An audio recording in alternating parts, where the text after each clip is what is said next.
नमस्कार, आदाब। Red Mac दुनिया में आपका स्वागत है। मैं हूं सौरभ कुमार शाही। साइकोलॉजी में एक चीज़ पढ़ाई जाती है, एक फिनोमेना होता है जिसको बोलते हैं प्रोजेक्शन।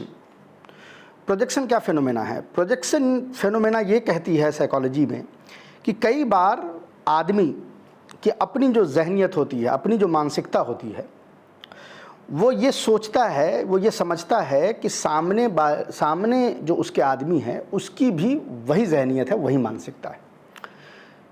यानी किसी भी सिचुएशन में वो आदमी जो भी कुछ करना चाहता है वो समझता है कि सामने वाला आदमी भी उस सिचुएशन में वो ही करेगा। साइकोलॉजी में इसको प्रोजेक्शन कहते हैं। इसके लिए अंग्रेज़ी में एक सिंपल जुमला यूज किया गया है कि every accusation is a confession. यानी आप दूसरे पे जो भी आरोप लगा रहे हैं, बेसिकली वो आप ये कन्फेस कर रहे हैं कि आप होते तो ऐसा करते। ऐसा ही कुछ डोनाल्ड ट्रंप के साथ हो रहा है।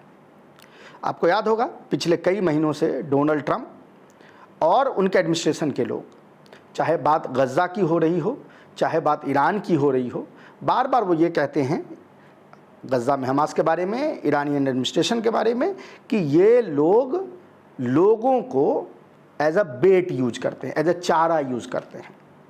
यानी उनके पीछे छिप के हमले करते हैं, सिविलियन को ये शील्ड बनाते हैं। ह्यूमन शील्ड वर्ड इन्होंने यूज किया।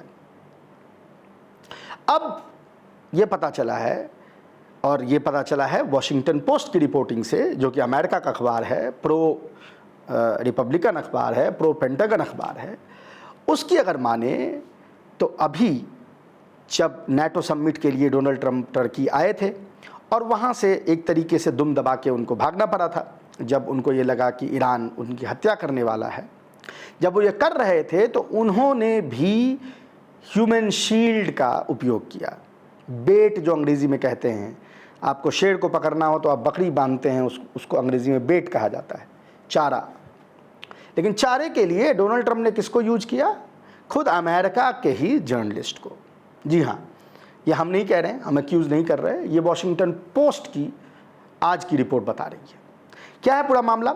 आपने पिछले 2 दिन से वो सुनाई होगा, बड़ा भद्द पिटी है डोनाल्ड ट्रंप की। ऑब्वियसली हर जगह मजाक उड़ाया जा रहा है, जहाँ पे ये बताया गया कि किस तरह जब नाटो समिट में वो टर्की आए थे और वहाँ उन्हें ये लगा था कि ईरान उनका असैसिनेशन करने वाला है, तो फिर वहाँ से वो फूड ट्रॉली में बैठ के भागे थे। फूड ट्रॉली क्या होती है आपने देखा होगा, प्लेन पे जब आप चढ़ते हैं तो एक ट्रॉली आती है जिसमें खाना लदा हुआ होता है। वो खाना उसको जैक से ऊपर किया जाता है और आपके प्लेन में वो फिर उसके बाद आप खाना जो है खाते हैं। उस ट्रॉली में डोनाल्ड ट्रंप को छुप के भागना पड़ा। क्या था मामला? आप सबको पता है, जो अमेरिका के राष्ट्रपति होते हैं उनका जो प्राइवेट जेट होता है उसको एयरफोर्स 1 कहते हैं। बड़ा जदीद तरीन, बिल्कुल मॉडर्न उसमें इक्विपमेंट्स लगे होते हैं। उसके अंदर एंटी मिसाइल टेक्नोलॉजी लगी होती है, उसके साथ और तमाम सिक्योरिटी के एस्पेक्ट्स लगे होते हैं, जिससे कि उसको टारगेट करना ऑलमोस्ट इम्पॉसिबल हो जाता है। पिछले साल डोनाल्ड ट्रंप ने कतर के साथ एक डील की, जिसमें कतर ने उनको एक पुराना प्लेन दिया जो अब नया एयरफोर्स 1 बना है। कई लोग इस पे भी कह रहे हैं कि ये डायरेक्टली घूस देने वाली बात हुई, क्योंकि आप उनको घूस दे रहे हैं तो उसके बदले में कतर के साथ वो इन्वेस्टमेंट कर रहे हैं या कतर को किसी इन्वेस्टमेंट में कुछ मोहलत दे रहे हैं। खैर, वो तो बात की बात है। अब हुआ यूँ कि जब डोनाल्ड ट्रंप आए थे इसमें टर्की में पार्टिसिपेट करने के लिए नाटो समिट में, तो ये कहा गया था कि आएंगे तो वो पुराने वाले एयरफोर्स 1 पे, लेकिन जाएंगे वो नए वाले एयरफोर्स 1 पे। जब वो नए वाले एयरफोर्स 1 पे जाने की बात हुई तो अल्टीमेटली ये हुआ कि वो नए वाले एयरफोर्स 1 पे नहीं गए, वो पुराने वाले एयरफोर्स 1 पे ही चढ़ के गए। और तब उनसे लोगों ने जब पूछा तो उन्होंने कहा कि देखें, वो पुराने वाले से जाना चाहते हैं क्योंकि फॉर ओल्ड टाइम से, मतलब एक यादगार के तहत वो अभी यूज करना चाहते हैं, आगे से वो नया वाला यूज करेंगे। उसी समय ये बात निकल के आई थी कि मामला इतना सीधा नहीं है, सिक्योरिटी का मामला है। नए वाले प्लेन्स के जो एंटी मिसाइल और बाकी जो उसमें सिस्टम्स हैं वो उतने पुख्ता नहीं हैं जितने कि पुराने वाले में थे, और जाहिर है कि इसलिए डोनाल्ड ट्रंप उससे जाना नहीं चाहते थे। लेकिन अब जो 2 दिन पहले ये एक बहुत बड़ा जिसको कहते हैं एक्सपोजे किया है वॉशिंगटन पोस्ट ने, उसने बताया कि डोनाल्ड ट्रंप पुराने वाले प्लेन से भी नहीं गए। क्या था मामला? मामला ये था कि Donald Trump full camera view में और जो प्रेस पूल है, ये जब अमेरिका के राष्ट्रपति ट्रैवल करते हैं तो उनके साथ व्हाइट हाउस का प्रेस पूल ट्रैवल करता है। व्हाइट हाउस कवर करने वाली जो एक पूल है जर्नलिस्ट की, वो ट्रैवल करती है। उस प्रेस पूल के सामने वो फ्लाइट में एंटर करते हैं, पुराने एयरफोर्स वन में। उनके एंटर करने के बाद प्रेस पूल पीछे वाले रास्ते से, पीछे वाले गेट से उसी फ्लाइट में एंटर करती है। जब वो एंटर करती है तो वहाँ उनको ये कहा जाता है कि आप अपने खिड़की के जो शेड्स हैं उसको ऊपर मत करिएगा, उसको गिरे रहने दीजिएगा। और वो इसलिए हुआ था कि जैसे ही अंदर ट्रंप ने एंटर किया और प्रेस पूल जब एंटर कर गई तो ट्रंप को दूसरे गेट से उसी खाने वाले ट्रॉली में भर के उसको पहले नीचे उतारा गया और फिर वहाँ से उसको निकाल के ले जाया गया और एक तीसरे प्लेन में बैठाया गया उसको। और वो तीसरा प्लेन वहाँ से लंदन यानी ब्रिटेन जो है वो गया। और वहाँ पे जब ये एयरफोर्स, पुराना वाला एयरफोर्स वन जिसमें कि वो बैठे हुए थे जर्नलिस्ट, वो जब वहाँ पे उतरा तो उनको कहा गया कि आप अंदर बैठे रहिए। फिर उनको खाने के डब्बे में डाला गया, खाने के डब्बे से लेके उनको ट्रंप को आया गया और पिछले डोर से इस प्लेन में उतारा गया वापस से। तो जब प्रेस पूल नीचे उतर के आई तो ट्रंप फिर से उसी सीढ़ी से बाहर निकले। तो प्रेस पूल को ये पता ही नहीं चला कि इस दरमियान में ट्रंप वहाँ पे नहीं थे। उनको यही लगा कि भाई हमारे आंखों के सामने अंदर गए थे रेड कारपेट पे, हमारे आंखों के सामने उतर के आए हैं।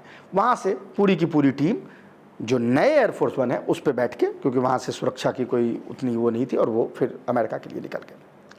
तो अब देखिए इससे जो चीज़ खुल के सामने आई है वो ये कि अगर, तो अव्वल तो ये है पहली बात कि क्रेडिबल थ्रेट था या नहीं था। लेकिन अगर व्हाइट हाउस को और सीक्रेट सर्विस को ये लगता था कि ये क्रेडिबल थ्रेट है, यानी सही में जान जाने की नौबत आने वाली है, सही में ईरान मिसाइल हमला करके इस प्लेन को नेस्त नाबूद करने वाला है, तो वहाँ पे चारा किसे बनाया गया? चारा बनाया गया उन जर्नलिस्ट को, जो उस प्रेस पूल को जो ट्रंप के लिए व्हाइट हाउस कवर करते हैं। डेकॉय बनाया गया, बेट जिसको हम अंग्रेजी में कहते हैं, और ह्यूमन सील्ड की तरफ उनको वहाँ पे यूज किया गया। ये दर्शाता है कि जो मैंने पहले आपसे बात कही कि साइकोलॉजिस्ट जो एक चीज़ बात करते हैं प्रोजेक्शन की, ये प्रोजेक्शन आपको यहाँ देखने को मिलेगा, क्योंकि ये अक्यूज़ करते रहते हैं अपने दुश्मनों को कि वो ह्यूमन सील्ड यूज करते हैं। यहाँ ये खुद एडमिट कर रहे हैं कि ना ही सिर्फ इन्होंने एज ए बेट यूज़ किया, जब यूज़ किया उस वक्त जब क्रेडिबल थ्रेट उनको था, जब उनको लग रहा था कि इस प्लेन को मिसाइल से मार के गिराया जाएगा, यानी अगर उस प्लेन पे हमला होता और मिसाइल से उस प्लेन को मार के गिराया जाता तो पूरा का पूरा प्रेस पूल उसके साथ मारा जाता। तो ये डोनाल्ड ट्रंप एडमिनिस्ट्रेशन की इज्जत, आंखों में इज्जत है जनरल लोगों की या प्रेस की। और कुछ चीज़ें हैं जो इसमें निकल के आई हैं जो बहुत इंटरेस्टिंग है और ये यानी इस कॉम्प्लेक्सिटी को बयान करती है। अव्वल तो ये है कि जो डोनाल्ड ट्रंप की खुद की इंटेलिजेंस एजेंसी यानी CIA जो है, CIA का ये कहना है कि इस तरह का कोई थ्रेट नहीं था। अब थ्रेट था या नहीं था ये तो कहना बड़ा मुश्किल है। जाहिर है कि चूँकि डोनाल्ड ट्रंप ने कासिम सुलेमानी की हत्या की थी तो हुकूमत के लेवल पे तो हो या ना हो ईरान के हुकूमत के लेवल पे, लेकिन प्राइवेट लेवल पे बहुत सारे दुनिया में ऐसे लोग हैं जो डोनाल्ड ट्रंप की हत्या करना चाहते हैं, और उसकी हत्या करना चाहते हैं कि उन्होंने कासिम सुलेमानी की हत्या की थी। ऐसे में ये थ्रेट क्रेडिबल था कि नहीं ये तो डिसाइड करना CIA को है। हालांकि CIA ने यह बताया कि उनको ये लगा कि ये थ्रेट क्रेडिबल नहीं था, यानी इसमें कोई सच्चाई नहीं थी, और ये असेसमेंट या इंटेलिजेंस जो है वो इजराइल ने प्रोवाइड की थी। अब CIA यहाँ पे कह रही है कि इजराइल ने जब इसको प्रोवाइड किया इस इंटेलिजेंस को, तो CIA का ये मानना है कि इजराइल इसमें अपना यानी उसके अपने जो हित हैं वो साधना चाहता था। CIA के कुछ ऑफिसर वॉशिंगटन पोस्ट को ऑफ द रिकॉर्ड ये बात कह रहे हैं कि जो वर्बेटिम अगर मैं पढ़ दूँ तो वो कह रहे हैं कि US इंटेलिजेंस ऑफिसर वे skeptical of the intel relayed by Israel. They did not view the intelligence as compelling and conveyed their assessment to Trump, but Trump was afraid. यानी ट्रंप अफ्रेड थे, ये लाइन CIA ने नहीं कहा है। Trump का इनका ये कहना था कि भाई इसमें कोई सच्चाई नहीं है, इजराइल अपने हित साधना चाहता है, आपको यूज़ करके ईरान पे दोबारा हमला करना चाहता है, और वही हुआ। उस दिन रात से हमले जो हैं ईरान पे दोबारा शुरू हो गए थे। लेकिन CIA का कहना था कि ये इसमें कोई सच्चाई नहीं है, ये जो है इजराइल ने जो इंटेलिजेंस बार बार देता है वो अपने हित को साधने के लिए करता है, उसमें सच्चाई नहीं होती। ये CIA का खुद का असेसमेंट है।